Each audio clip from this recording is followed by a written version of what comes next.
기도합니다. 거룩하신 아버지 하나님 감사합니다. 하나님께서 거룩하시니 우리도 거룩하기를 원합니다. 아버지 하나님, 지난 3일 동안도 우리를 세상에서 보호하여 주시고 지키시고 우리를 미끄러운 길에 넘어지지 않게 하신 하나님 감사합니다.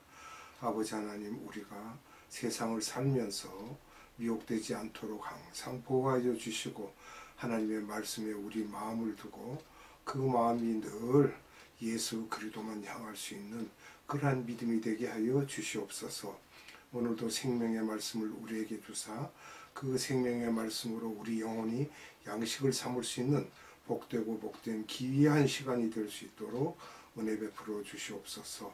아버지 하나님께 무한한 감사와 찬양과 영광을 올려드리옵고 우리 구주 예수 그리스도 이름으로 감사하며 기도드리옵나이다. 아멘. 오늘도 6월절 4일 점검 기간에 대한 말씀을 함께 나눌 텐데요. 1월 14일 목요일 성만찬 설교 후에 이제 일어나는 일들을 또 말씀을 나누도록 하겠습니다. 먼저 본문의 말씀을 봅니다. 마태복음 26장 30절, 이에 저희가 찬미하고 감람산으로 나아가니라. 아멘. 감람산에 들렸다가 겟세마네로 가서 기도하신 것이죠. 감람산에서 말씀하실 때는 베드로가 예수님을 3번 부인할 것을 말씀하십니다. 이 내용은 마태복음 26장 31절로 35절의 말씀인데 함께 봅니다. 때에 예수께서 제자들에게 이르시되 오늘 밤에 너희가 나를 버리리라. 기록된 바 내가 목자를 치리니 양의 떼가 흩어지리라 하였느니라. 그러나 내가 살아난 후에 너희보다 먼저 갈릴리로 가리라. 베드로가 대답하여 가로되 다 주를 버릴지라도 나는 언제든지 버리지 않겠나이다.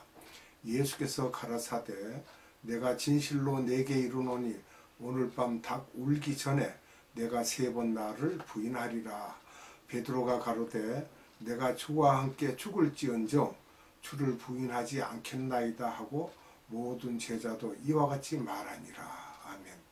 이 내용을 보면 베드로의 그 마음이 상당히 아주 그냥 강직하게 마음을 먹었는데 그건 자신의 마음이죠. 하나님께서 주시는 마음이 아닙니다. 그래서 그 말 가운데는 베드로의 강직성과 함께 교만이 들어가 있습니다.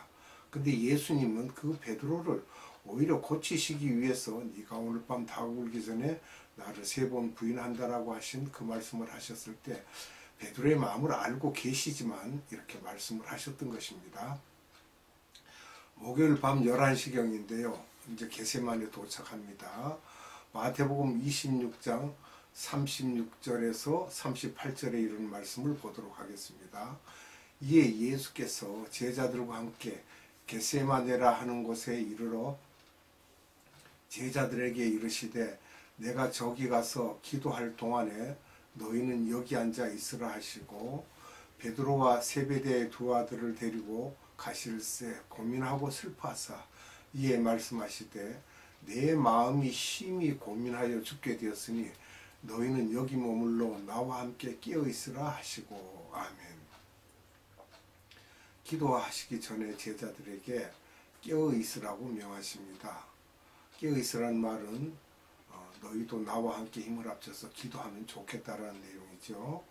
많은 성만찬 설교를 하신 후에 굉장히 피곤하셨을 텐데도 요한복음 17장에서도 예수님의 기도를 기록하고 있습니다. 요한복음 17장의 기도의 핵심은 성부 하나님과 내가 하나인 것처럼 우리도 하나가 되게 하려 한다는 내용들이죠. 그러니까 우리도 주님께서 기도하신다 할 때 우리도 기도를 해야 됩니다. 여기서 우리라는 것은 크리스찬들입니다. 성만찬 설교의 핵심이 무엇입니까? 서로 사랑하라는 것입니다.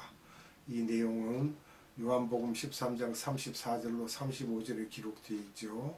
그래서 예수님께서는 전지 작업을 꼭 해야 한다고 또 말씀을 하십니다. 우리의 마음을 다스려야 된다는 것과 더럽고 추악한 것은 잘라내야 된다라고 요한복음 15장 2절에 말씀을 하시죠. 그러면 6월절 어린 양으로서 밤을 새워 기도하시는 장면에 대해서 우리가 좀 보도록 하겠습니다. 마태복음 26장 39절로 44절의 말씀을 보도록 하겠습니다. 조금 나아가서 얼굴을 땅에 대시고 엎드려 기도하여 가라사대 내 아버지여 만일 할만하시거든 이 잔을 내게서 지나가게 하옵소서. 그러나 나의 원대로 마옵시고 아버지의 원대로 하옵소서 하시고 제자들에게 오사 그 자는 것을 보시고 베드로에게 말씀하시되 너희가 나와 함께 한 시 동안도 이렇게 깨어 있을 수 없더냐. 시험에 들지 않게 깨어 있어 기도하라. 마음에는 원이로되 육신이 약하도다 하시고 다시 두 번째 나아가 기도하여 가라사대 내 아버지여 만일 내가 마시지 않고는 이 잔이 내게서 지나갈 수 없거든 아버지의 원대로 되기를 원하나이다 하시고 다시 오사 보신즉 저희가 자니 이는 저희 눈이 피곤함일러라. 또 저희를 두시고 나아가 세 번째 동일한 말씀으로 기도하신 후 아멘. 제자들도 월요일부터 계속 예수님의 그 세미나에 지쳐 있었을 것입니다. 오늘날에 우리도 그렇습니다. 우리가 육신이 연약하기 때문에요. 이 땅에 죽으러 오신 하나님이 왜 이렇게 세 번씩이나 기도하시면서 약한 모습을 드러내셨는가라는 걸 생각할 때 예수님도 사람으로 오시면서 신성을 다 버리시고 인성을 입으셨으므로 그럴 수밖에 없습니다. 그래서 우리의 육신이 연약합니다. 빌립보서 2장 6절로 8절의 말씀을 봅니다. 그는 근본 하나님의 본체시나 하나님과 동등됨을 취할 것으로 여기지 아니하시고 오히려 자기를 비워 종의 형체를 가져 사람들과 같이 되었고 사람의 모양으로 나타나셨으며 자기를 낮추시고 죽기까지 복종하셨으니 곧 십자가에 죽으심이라. 아멘. 여기서 자기를 비워라고 할 때는 완전히 신성을 없애버렸다는 것이죠. 비웠다는 것은 신성을 비워버리고 완전히 인성으로 바꾸셨습니다. 그렇기 때문에 그 사람과 같은 약한 모습을 보이고 계시죠. 마태복음 26장 45절로 46절 말씀을 봅니다. 이에 제자들에게 오사 이르시되 이제는 자고 쉬라. 때가 가까웠으니 인자가 죄인의 손에 팔리우느니라. 일어나라 함께 가자. 보라 나를 파는 자가 가까이 왔느니라. 아멘. 이 말씀을 보면 나중에 기독교계 거목들이지만 예수님 앞에서는 한없이 우리가 연약하다는 것을 알 수가 있습니다. 그리고 이제 예수님이 그 시간 후에 잡히시게 되지요.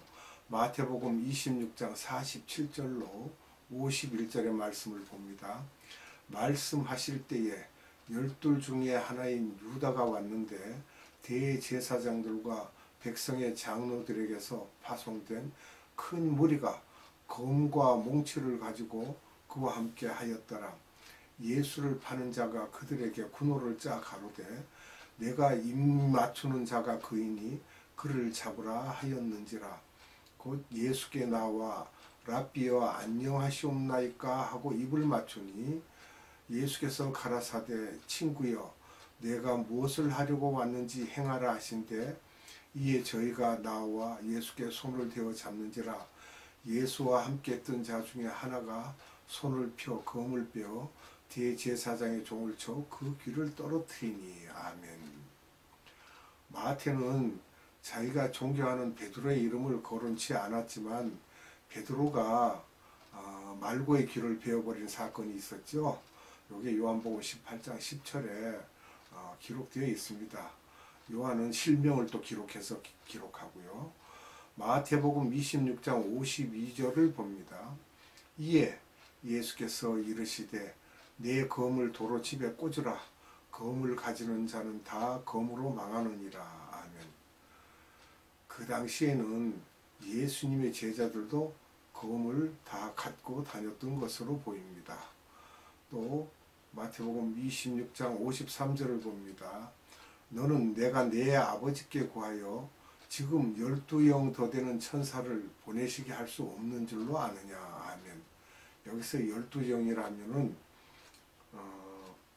여기서 영은 스피릿이 아니라 군대를 말하는, 군영을 말하는 거죠. 군대의 영, 군영, 군 부대를 말합니다. 그와 같이 대단위로 그런 부대가 있다라는 것을 나타내시고 있죠. 그래서 천사 중에 전투부대 천사들도 있다는 것을 드러내고 계시고 있습니다. 마태복음 26장 54절을 봅니다. 내가 만일 그렇게 하면 이런 일이 있으리라 한 성경이 어떻게 이루어지리요 하시더라. 아멘. 창세기 3장 15절에 구원 계획에 대해 이루시기 위함을 예수님 말씀하시는데 제자들은 아직 이해를 못하지요. 왜냐 그러면 만약에 거기서 12영도 더 되는 영을 불러서 그들을 파괴시킨다면 우리가 말하고 있는 원시복음을 이룰 수가 없지요. 하나님의 말씀대로 다 행할 수가 없기 때문에 예수님은 그렇게 할 수 있으나, 저들을 처리할 수 있으나 조용히 성경을 이루시기 위하여 그 모든 일들을 이루셨습니다. 마태복음 26장 55절로 56절의 말씀입니다.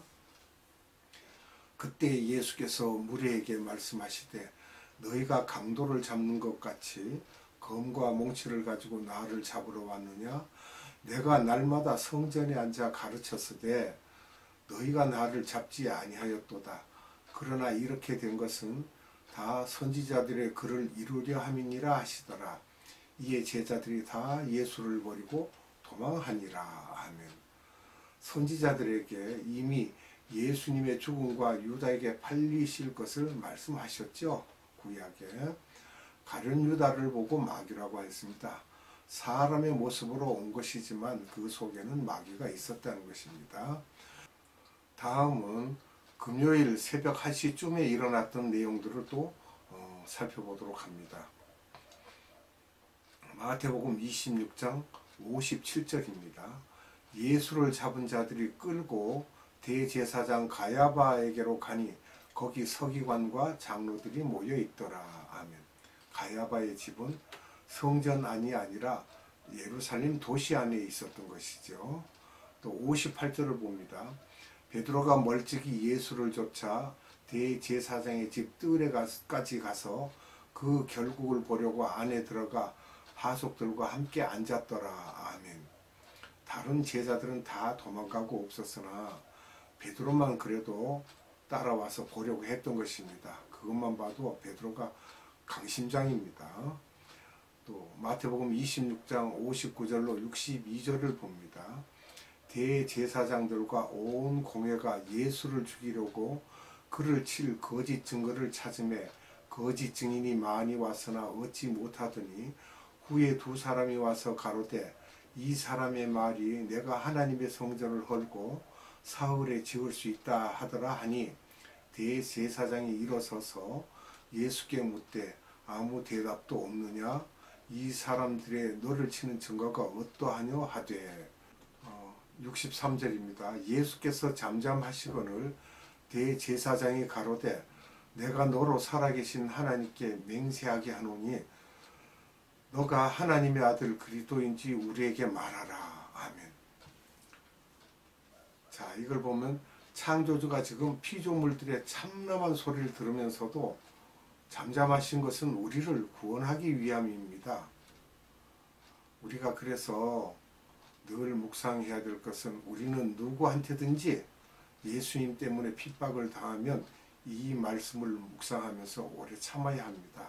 예수님도 참으셨으니까. 창조주 예수님이 구약의 여호와시죠.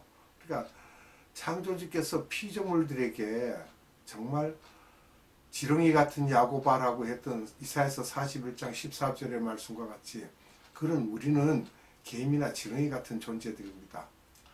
그런데 어이없는 말을 들으시면서도 잠잠하고 계십니다.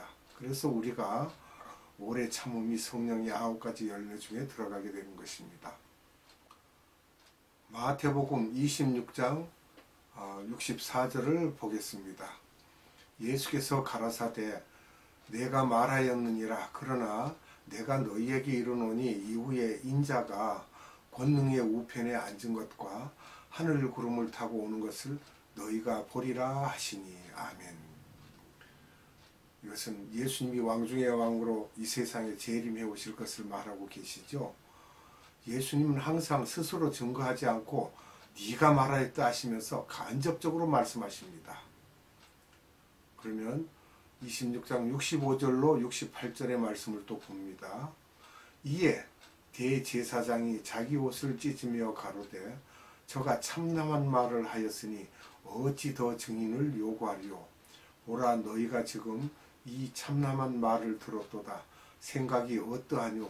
대답하여 가로되 저는 사형에 해당하니라 하고, 이에 예수의 얼굴에 침 뱉으며 주먹으로 치고 혹은 손바닥으로 때리며 가로되 그리스도야, 우리에게 선지자 노릇을 하라. 너를 친 자가 누구냐 하더라. 아멘. 여기 보면 얼굴을 가렸어요.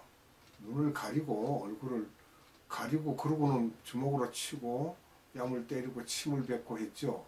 그거를 누가 했는지 맞춰라 이 말입니다. 참 형편없는 이런 일을 당하고 있습니다. 우리를 구원하기 위해 희생하시는 예수님에 대해서 우리가 늘 이 말씀들을 묵상해야 할 것입니다. 마태복음 26장 69절로 75절을 보면 베드로가 예수님을 3번 부인하는데, 다 굴기 전에 3번 역시 베드로가 모른다고 하죠. 그러면 마태복음 26장 34절의 말씀을 그대로 이루십니다.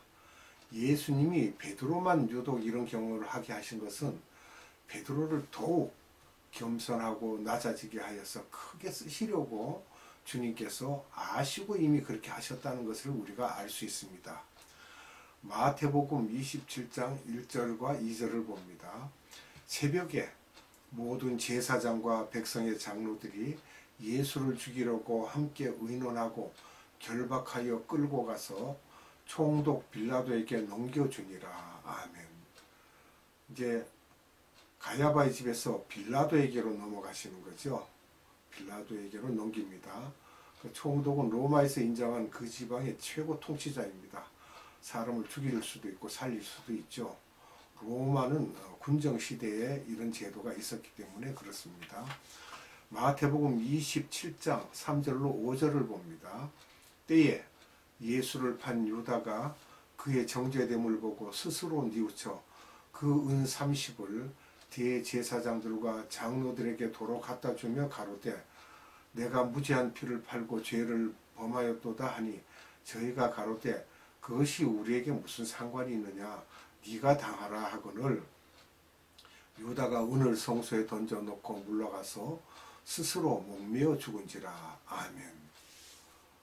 마귀 즉 유다도 예수님이 죄가 없음을 알고 있었던 것입니다. 그러나 유다는 회개하지 않고 결국은 저가 목을 메어 달아서 죽어서 자살을 했기 때문에 그는 구원의 길에 이룰 수가 없었던 것입니다.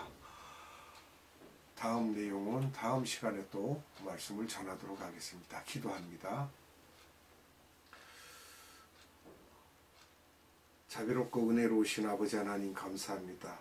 오늘도 우리에게 생명의 말씀을 주사 하나님께서 기록하신 그 자세한 생명의 말씀들을 우리가 볼 수 있게 하시고, 그것을 또한 생각할 수 있게 하시고, 성령님께서 우리와 함께 하심으로 그 내용들을 우리가 읽고 또한 전할 때, 또한 말씀을 받는 모든 자들 감동을 주시고 감화 주심을 또한 믿습니다. 하나님, 우리에게 늘 영생하는 양식을 주사 그 양식으로 우리가 살게 하시고 이 세상을 능히 이기고 나아갈 수 있는 믿음 가운데 서서 행할 수 있도록 은혜 베풀어 주시옵소서. 오늘도 우리에게 살아계신 생명의 말씀을 주신 아버지 하나님께 무한한 감사와 찬양과 영광을 올려드리옵고, 우리 구주 예수 그리스도 이름으로 감사하며 기도드리옵나이다. 아멘. 주님 가르쳐준 기도로 예배를 마치겠습니다. 하늘에 계신 우리 아버지, 아버지의 이름을 거룩하게 하시며 아버지의 나라가 오게 하시며 아버지의 뜻이 하늘에서와 같이 땅에서도 이루어지게 하소서. 오늘 우리에게 일용할 양식을 주시고 우리가 우리에게 잘못한 사람을 용서하여 준 것 같이 우리 죄를 용서하여 주시고 우리를 시험에 빠지지 않게 하시고 악에서 구하소서. 나라와 권능과 영광이 영원히 아버지의 것입니다.